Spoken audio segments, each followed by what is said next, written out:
What's up guys, J-Red's Exotics. I just sat down to do an update on my American cichlid tank, and then I realized I never posted a full-length video about this tank. My channel has really just been shorts for the last 2 months, so I figured I would make a full-length video, show you guys the fish while I'm talking, and just tell you the wild story about this tank. I set this up about 2 months ago, or 3 months ago now. The original inhabitants of this tank were this gorgeous, if he comes out, he is a green terror, blue Acara hybrid, awesome colors. His fins are amazing. Hopefully he'll come out while we're talking. Also, this fire mount was an original inhabitant. I have 3 emerald corridoras. Originally there were, I believe, 9 denison barbs and a Geophagus brasiliensis. As time went on, I added this rainbow cichlid. This Jack Dempsey is the newest inhabitant, and this blue convict cichlid. When I first set this tank up, everything was going great for about 2 days, and then I had an outbreak of ick. My first time dealing with it, I freaked out a little bit. I'm like, great, this is going to be my new favorite tank, and already something's happening. I dealt with it pretty aggressively. I increased the temperatures. I believe they were sitting at 87 for a little while. I was also treating this tank with ICX, which, if you don't know, is a little rough to do on a 75-gallon tank because it requires daily water changes. So that was awesome, but everything resolved. Everyone was okay. Time went on. About probably a month later, one by one, all of my denison barbs were dying. They never really acclimated well to the tank. The denison barbs in my other 75-gallon, they're much bigger, much more active swimmers. They're very skittish. As you can see, they all just disappeared on me. But they're active swimmers. They're all over. They eat ravenously, and these guys never got to that point. So they died. Kind of sucked, but time went on. Fast forward to 2 weeks ago. I really wanted some kind of schooling fish in here. The cichlids are nice to look at, but it's not always the most exciting. And my Geophagus, while not the tank boss because the green terror is, the Geophagus was the most aggressive, and he essentially held down this whole center portion of the tank. So he would hang out in this area here, and whoever was trying to go from that side of the tank to that side of the tank would pass by. He would chase them, and when it was time to eat, this is kind of where the food would go. He would completely not let anyone freely eat. So he would be eating, and everybody would kind of go behind him and try to pick off food until he noticed them, because he would turn around and chase them off. And then, it became a game. Just, all right, he's looking that way. Let's try to eat over here. Oh, he's looking that way. Let's try to eat over here. So a lot of tactics that people use, I've seen with especially African cichlids, are ditherfish. So, or not so much ditherfish, but kind of overcrowding. And for American cichlids, people use ditherfish to kind of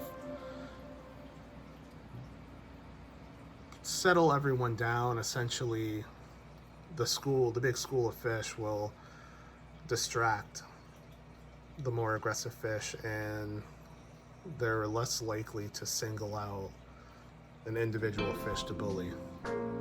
So it worked for a little while. The fish were so, I won't say shocked, but they would look at this school of fish and be like, oh, what the hell is that? And they really weren't picking on each other anymore at all, like not even chasing each other. But I think I pushed the balance of this tank a little too far, and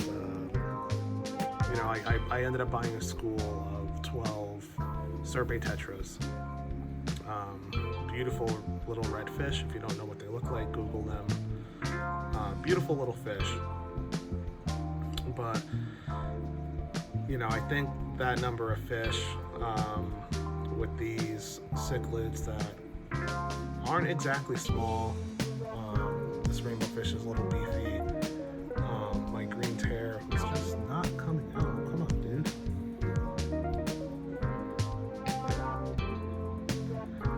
My green tear and my geophagus was even bigger.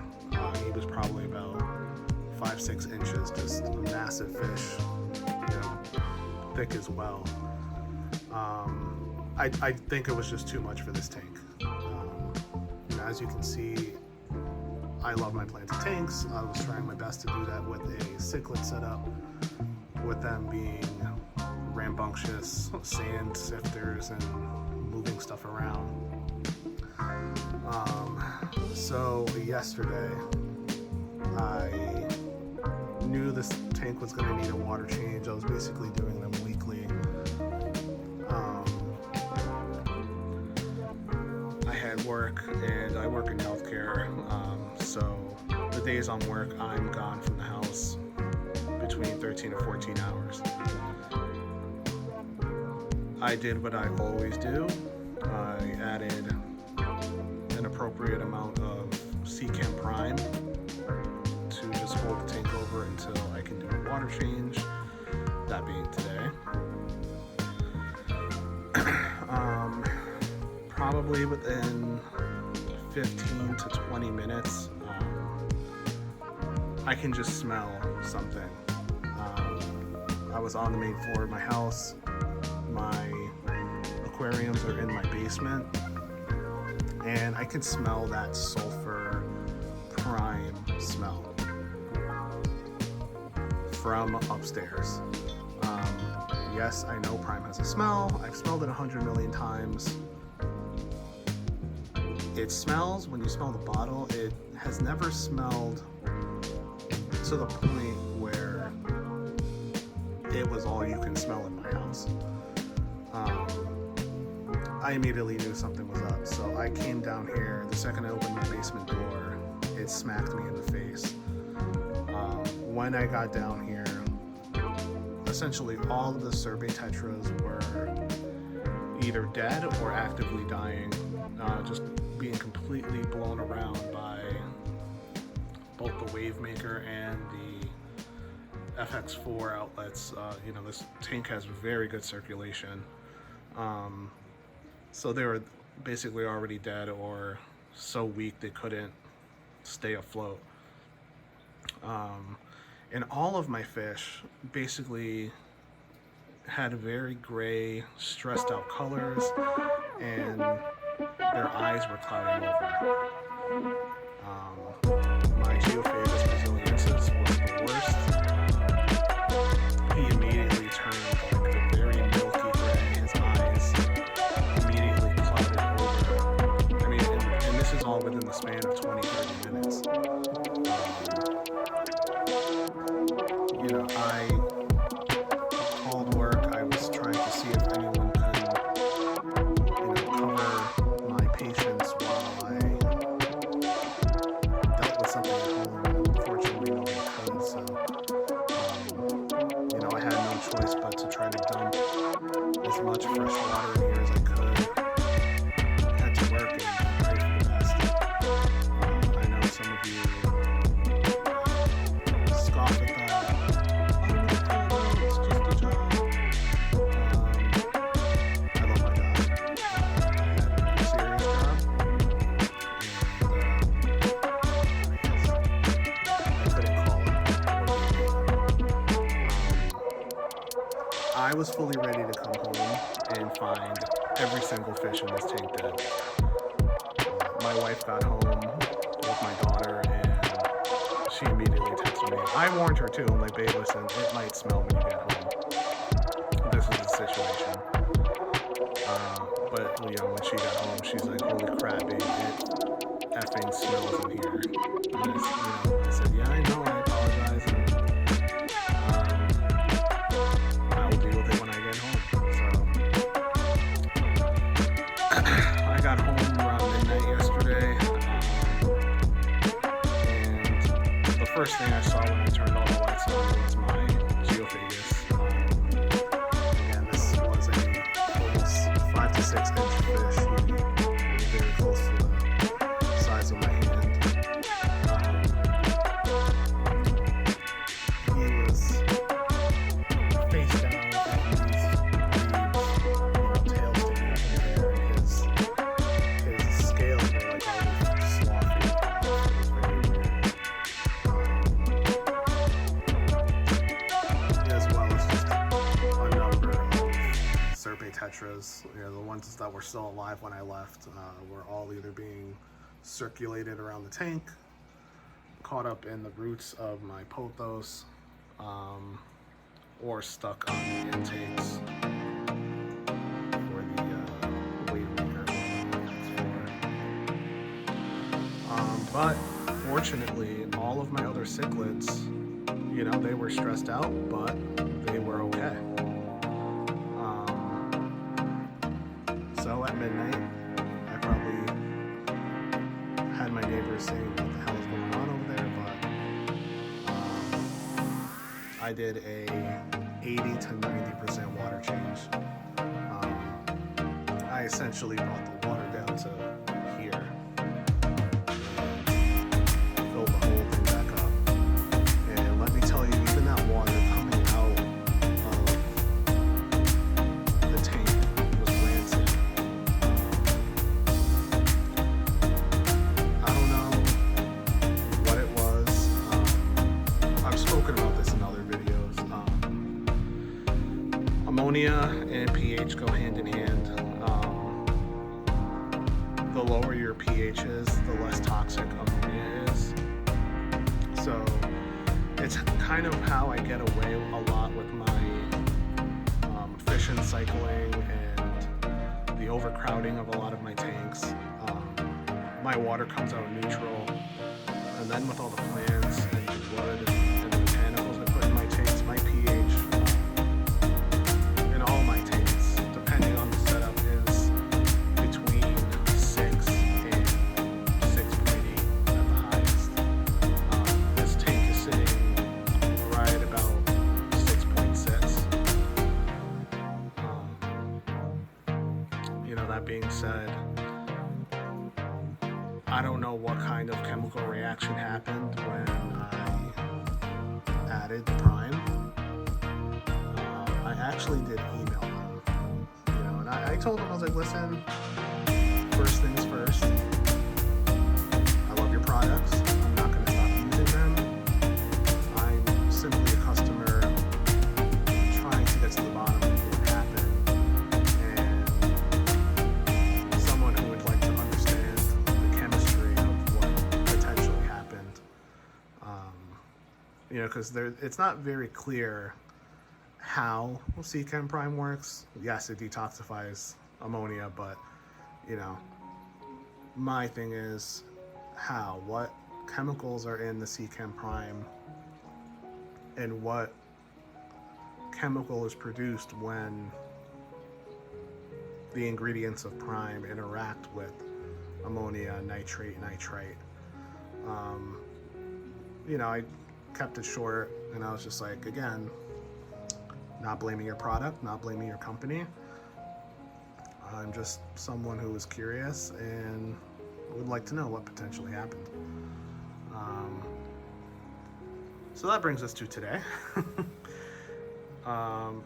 Weirdly enough, the Corys the whole time were fine.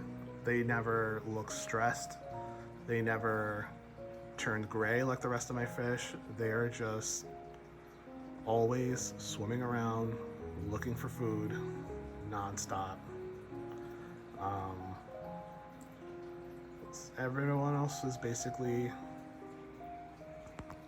back to normal-ish. They are a little excited right now because I did do another water change. When I checked the water parameters this morning, my ammonia was still at 0.5 even after an almost 90% water change.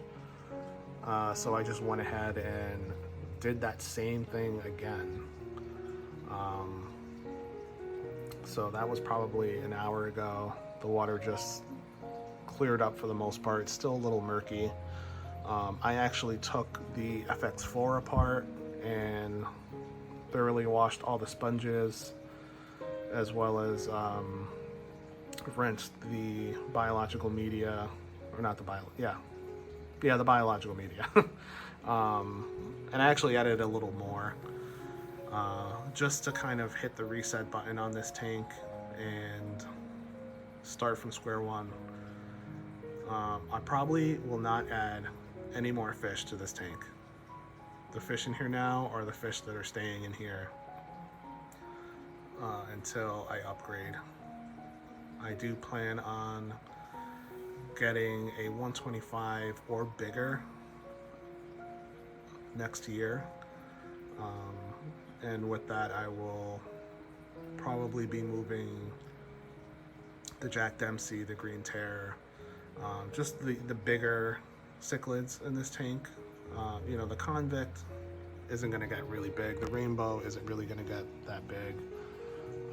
This Firemouth is growing slow. You can see he was beat up by my Geophagus with those torn fins.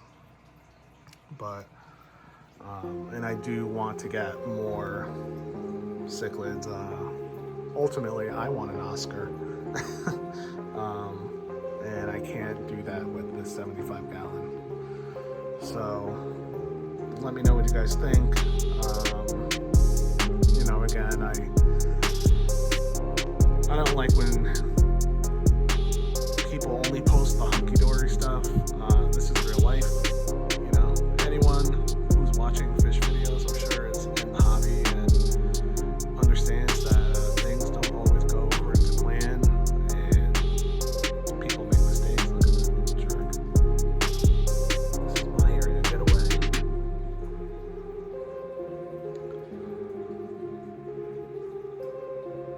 These rainbow cichlids are, I want to stay politically correct, but they're very dumb. He gets attacked all the time by my Firemouth and the Convict, and he barely even tries to run away. He's just like, "Ooh, what's going on? Why are you doing that?" It's so weird. Any of the other fish, they either fight back or they run. He just strangely.